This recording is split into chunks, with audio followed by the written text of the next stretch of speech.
good news. Pag-PR tayo. Workout, run 5:55 pace, 40 minutes. Goal natin 10 to 15 kilometers para matapos yung virtual run 16th anniversary ng Pinoy Fitness.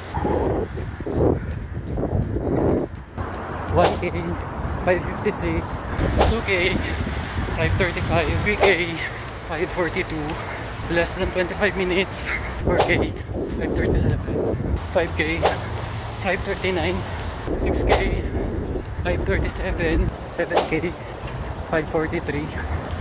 Easy run, workout, done.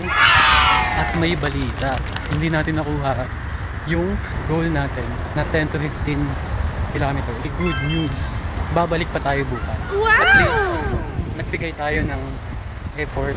Hindi man natin nakuha yung ginol natin, meron tayong 1% progress na binigay.